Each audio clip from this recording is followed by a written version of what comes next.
Welcome to this edition of Hawk Talk, a celebratory one at the very least for Hyannis fans. A 2-1 Harbor Hawks win. I'll be dissecting alongside Robert Marcello and Lyle Goldstein. I'm Chris Lucey. A walk-off at that for Hyannis off the bat of Davis Wendzel. He came up with a man on second base and one out in the bottom of the 10th inning, and he knocked in the winning run with an RBI single, his first walk-off of the season, snapping an 0 for 10 streak as well. Guys, an amazing performance from Wendzel, bouncing back, but we'll have to get back to him a little bit later because, Lyle, I'll start with you. Starting off this game was Travis Marr for the Hyannis Harbor Hawks. He, after allowing 8 earned runs on 8 hits in 3 innings pitched in his debut, threw 4 scoreless today for Hyannis. What exactly enabled him to improve tonight?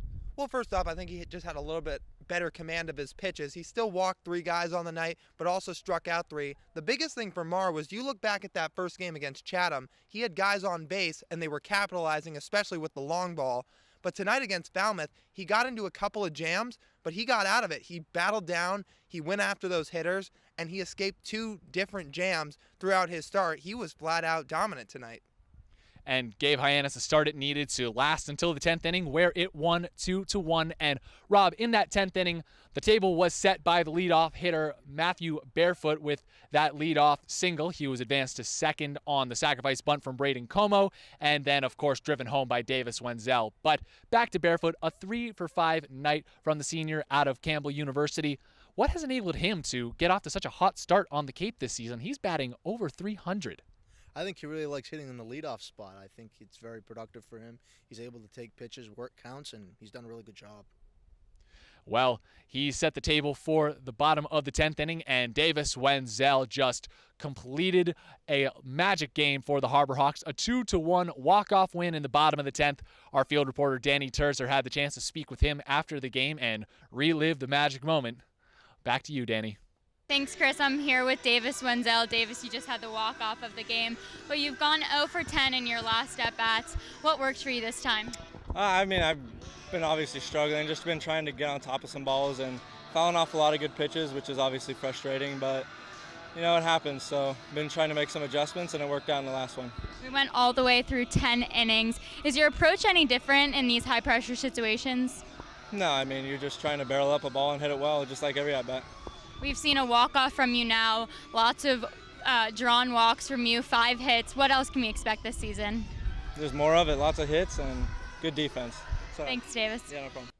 Thank you so much, Dani. Wrapping things up here on the Hawk Talk alongside Lyle Goldstein and Robert Marcello. I'm Chris Lucey. So, Lyle, going back to you here, it was a big walk-off turnaround for the Harbor Hawks with Davis Wendzel getting that final piece and coming off of an 0 for 10 slump as well. How do you think he was able just to clear his mind, clear all the bad at-bats out of the back of his head, and find some way to win this for Hyannis? Well, it might sound cliche, but every at-bat, you just have to take one at a time. You can't loom on those other at-bats or you're just going to continue that slump, and that's exactly what he did. He flushed those other 10 at-bats. He comes up against Jack Little, a valiant reliever out of Stanford, and he takes a pitch into the deep gap in left center for a no-doubt game-winning double. Wendzel, we know he can hit over 300 this season at Baylor, and he's really starting to turn things around here this summer. And Hyannis with a big turnaround in the past 2 games after allowing 19 runs in the 2 games before the Chatham game and then this one. Hyannis has only allowed 4 over these past 2 games, and that creates a little bit of momentum for Hyannis going into a game tomorrow against Harwich, first place in the Eastern Division. Robert, how does Hyannis just continue this role going in against such a tough Mariners squad? I think they have to do the same thing they did with Chatham, take every pitch at a time. Don't get too ahead of yourself and don't get too down because, these kind of teams, we saw in Chatham, but Hyannis was able to come back, but then the fog rolling in ended the game. I don't think we're going to have that problem in Hyannis tomorrow, but we're definitely going to have to see how it goes. I think the pitching's going to have to be good again, and I think we're going to have to hit.